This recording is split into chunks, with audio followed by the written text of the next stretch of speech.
What is Black history, and why must it be condensed in one month? And why must that 1 month be the shortest month of the year? With the history of Africa being the longest or oldest history in the world, do it seem proper or feasible to tell it within 1 month or 28 days? And would someone tell me why must it be exclusive to slavery of the civil rights movement? Is that where the black man history began? Why is it the Egyptians' greatest accomplishments in the fields of medicine, mathematics, science, and astrology never mentioned? How about the military powers of the Moors? Who were the Moors? The Moors produced one of the greatest military tactical minds ever, Hannibal the Great. This man's tactics are still studied by generals today. He took elephants over the Swiss Alps and conquered Rome, one of the world powers of that era. The word Moor is a Latin word which means black. So isn't it fitting to study about them? How can we study the black man history without mentioning Timbuktu and the great universities that was there? These universities taught great thinkers of the Western world, such as Socrates and astronomy. Between the two came the concepts of psychology, astrology, and all the other ologies of Western thought. The concept of set place of learning also came out of Timbuktu. During this month that was set aside to learn about the black history, shouldn't we try to learn about the oldest black civilization, Ethiopia, the second oldest civilization in the world, who carry on the bloodline of King David of the Bible? Ethiopia is also mentioned in the Bible as being a very rich nation. How about the other great civilizations of Africa, such as the Mandingos, the Woobers, the Fulas, the Fintis, the Ashantis, and the mighty, mighty Zulus? All whose great nations who gave many great contributions to make the world what it is today. And once again, I've asked you, what is black history? Is it the story of the 115 million Africans that died in the Middle Passage to get 15 million Africans over here to build this great nation? Or is it the story of the slaves who couldn't take their indignities in alone, so were driven to murder, such as the slave preacher Nat Turner, who killed 57 slave masters before he himself was harmed? Or Demar Basin, who traveled all around the world to come back to his North Carolina town, telling about great blacks that he saw living free. He began to point out the injustice that he and his people was being put through. Because of this, he was killed. Or maybe it's the story about the crack epidemic that struck the black ghetto during the 1980s, causing mothers to sell their own bodies as well as their kids. Fathers turn their backs on their families. This is much part of our history as anything else, isn't it? See, history breaks down to his and story. So when you're telling his story, you have to tell the whole story, good and bad. You can't tell the good without telling bad, because then we as a people not know where we came from. To understand anything is to understand the root of that thing. So if I'm trying to understand the civil rights movement, I have to understand what led up to the civil rights movement. To understand why our forefathers fought for better education is to understand that it was forbidden for slaves to know how to read. And our forefathers were turned away from jobs on the basis they did not have enough education. To understand the fight for the right to vote is to understand that it wasn't an individual that made slavery legal, but it was the elected officials. It was also an elected official who abolished it. Yet there was another elected official of this nation who said that the black man is 3/4 human, Thomas Jefferson. Do you want a man who believes this to govern you? Not me. That's why it's important for us to have the right to vote. But now that we only look at the fight for these things, not why the fight was fought, we don't appreciate it. We drop out of school. We don't vote. Rosa Parks stood up so that we can sit in the front of something. And the first place the majority of us run to is the back. Why? Because we don't understand why she was fighting. All we know is the good that came out of her fight. If everyone, white or black, would study black man history, good and bad, the white man gained a new respect for the black man, the black woman gained a deeper affection for the black man, and the black man gained a new love for first himself and then his fellow brothers. We'll all see the great things that he has accomplished and the great contributions that he has made to make the world what it is today. In closing, I'd like to talk about two quotes from two totally different people.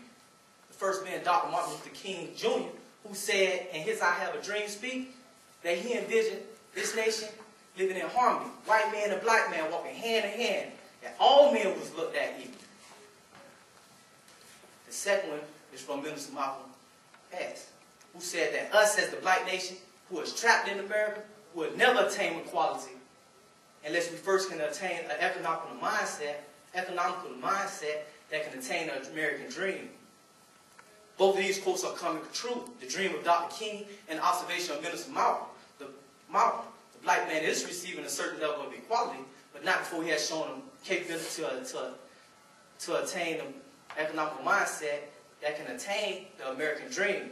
but we are still ages behind because of the decreasing amount of positive leadership within our communities. If we look back at history, we'll see that it took the Harriet Tubmans, the Malcolm X's, the Marcus Garveys, and the Dr. Martin Luther Kings to get us where we're at today. These was all great people who did great things, but did the fight die with them? I'd like each and every one of y'all to ask yourselves, is you willing to stand up and fight for Malcolm's dream of equality for all men within this great nation of America? See, proper education always corrects error. That's P-E-A-C-E. Peace.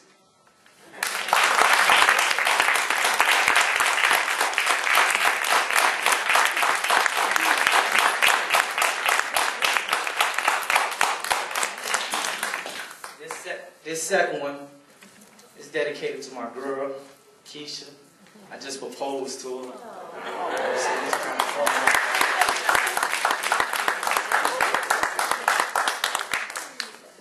I know my mom always said I put everybody in my business. I just got out of prison. I just did a decade in prison. You know, God brought me through that. And He blessed me with an angel while I was coming out of purgatory or coming out of hell. You know, and He gave me this poem one night, about 3 o'clock at night. I just realized that my dream has been realized. So it's called Dream Girl. Say, Dream Girl, why you keep showing up at inopportune times, still in the focus of my mind, with no intentions of ever becoming mine, so it seems. Dream Girl, why you keep showing up at inopportune times, still in the focus of my mind, with no intentions of ever becoming mine, so it seems. Why is it easier to dream you up, rather than actually touch your physical makeup? It's not like I'm asking for a lot, a little mental intelligence, gelled together with the will to steal just a bit of physical appeal, wrapped around a heart so kind, you won't mind sharing some of my time with the youth of the hood, feeling good about the skin that you're in. No reason to sweat because you know your man is going to give you your due respect. No regrets about your past. Live and learn, but never burn your bridges. Don't place too much weight on material riches. Not saying you don't like the finer things in life, but you would much rather be my wife. Sacrifice until we get things right and stock it like we like it. Giving back what we take out, leaving no doubt that it can be done. Believing it will happen. Keeping our goals in this fashion. Focus on leaving a legacy. Now that's what's happening. Your walk is like a talking drum. Pum-pum-pum. It's something inside. Or maybe it's the apex of your thighs, the spark in your eyes, the sway of your hips, the softness of your lips as you slowly glide, the tip of your tongue. It makes me want to hold you in my arms and feel the press of your breast against my chest. Or spell the rest of your womanly curves. From toe to head, with you it's not even about what we can do in the bed, but more so how we connect in the head. See, the dimensions of our souls can't be foretold in the mere dream. Only you and I know what I mean. Dream girl, why won't you just please materialize so we can finalize what we see when we close our eyes? A love that's untouchable. Your innocence is adorable. Your iron will is lovable. You challenge me to be more intellectual in your conversational way of expression. Girl, I know you's a blessing from the Most High. The thought of you is what got me by. For 10 hard years in the belly of the beast, you are my missing piece. That's P-E-A-C-E, peace. Give me the will to conquer my inner beast. So promise me that when we finally do meet, it will be until death do us apart. You hold a better part of my heart, so tell me why you only come to me in the dark. Why won't you become a part of my reality? I promise to shower you with flattery. Never commit battery upon your person. These aren't words, I'm just verse and rehearsal, but straight from my heart. I haven't even mentioned you already left your mark upon my soul. I want to see it with you, watching our futures unfold right before our very eyes. I promise not to tell you any unnecessary lies. I don't want no blessed baby like Clyde, but a beautiful African queen like Miss Badu with $3.06. Yeah, you may laugh, but like she said, that just means you ain't do your math. If you can't comprehend what I mean, it means you can never become a team. So you can ask yourself out as ever becoming my queen. Dream girl, I sit and patiently wait for your identity to unfurl, then bless you with diamonds and pearls, make you a part of my world. Dream girl, that's real life.